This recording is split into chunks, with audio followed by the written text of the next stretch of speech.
Hey everybody, this is Illini4life here, and this is episode 17 of the Illini4life Universe. We actually did not have any questions this week, so thanks viewers. I'll just talk to you real quick. Today's opening day. Yesterday was opening day in baseball. Today was the opening game for the White Sox. They played the Rangers. They lost 3-2. They had tied it in the top of the sixth, but then the Rangers took the lead in the bottom, and then it stayed that way for the rest of the game, 3-2, and the White Sox lost. So they still looked good. The Rangers are the AL defending champs, and it was in Texas, so we should be all right. I think we'll win the next two games. I just have a good feeling. And in this episode, we're going to talk about the latest Illini basketball news and the Bulls, because there's been a lot going on for Illini b-ball. Okay guys, so I have Trent here with me, and we're going to talk about our brand new coach, John Gross. How do you feel about that? Perfect hire. Look what he did to Ohio, a joke mag school. He took them to the top. Now it's time for him to do it at Illinois. Yeah, he took them to the Sweet 16, and if I'm not mistaken, didn't they take North Carolina to OT? Yes, they should have won, but they choked. Yeah. They're deserving of a win, and they'll do that only more at Illinois. Yeah, if you take a team like North Carolina to OT and you're a team like Ohio, you're probably going to lose because they are physically more conditioned than you, and it's really just not fair for them. And if they would have won that game, there's no doubt they would have gone to the Final Four. And 13 seed, playing a Kansas team, just do the math. They would have won. Yes, I think they would have won the championship beating UNC, but sadly it didn't happen. So, well, I think we've got the man to coach us. Yeah, this guy is a fantastic hire. He takes Ohio to the Sweet 16. Should have taken them farther. Just imagine what he'll do with good players. Yes, it is going to be fantastic. Two new coaches in both of our sports, and two spectacular hires. They were both great hires. They were both MAC schools, too, that the coach came from. Well, in Ohio. Yeah. They know what they're doing. They're going to Illinois, and they are getting a new start for this program, because we need one, because our teams have had a reputation of choking lately. Our football team started 6-0, and we finished 6-6. And our basketball team, we were ranked at the beginning of conference season, didn't even make it to the tournament. They're going to turn it around. Coaching.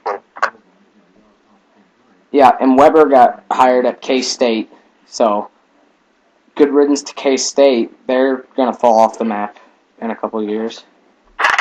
Yes, no doubt. They're nothing Frank Martin, so they're done.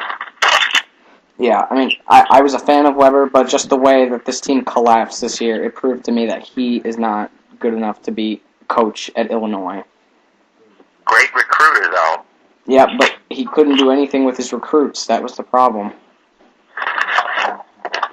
Right. And speaking of those recruits, he recruited Myers Leonard, who has declared for the NBA draft, which is very, very sad news, but it is very expected news because he has family problems, and I think like his mother or his sister is really sick, so he needs the money, and he's projected to be like a first-round pick, so I don't blame him. How do you think we're going to fill that role? Well, I think we need to fill with a big man, obviously. We obviously don't have anyone on our roster who can compare in the size to Myers Leonard, but we need someone who makes it a little more athletic and can win games.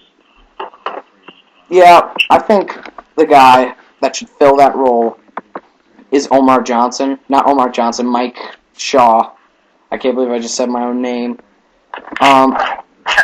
Mike Shaw, he was a freshman, and he is from the Chicago area. He is a very athletic player. This year he averaged he averaged 7 minutes a game. But he is athletic. He can provide a spark. Him and Tracy Abrams should have a great year next year. I think they'll be the reason why we don't fall off the map.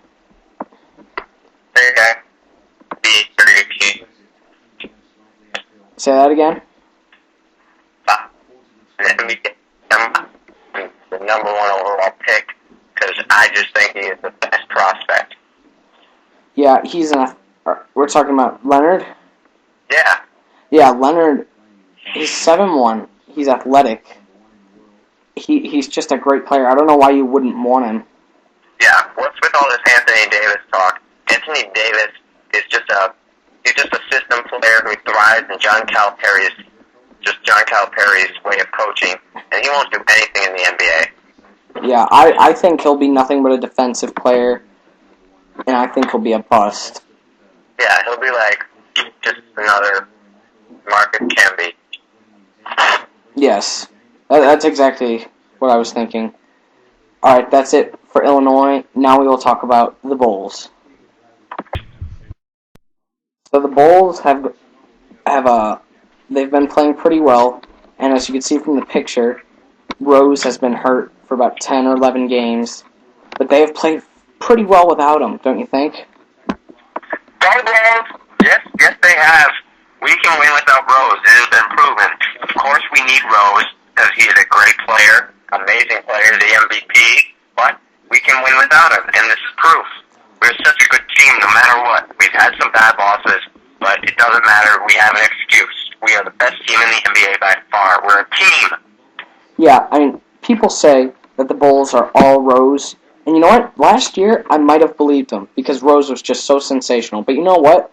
I'm starting to think that if we didn't have Rose all year, we might still be like a 3 seed in the playoffs.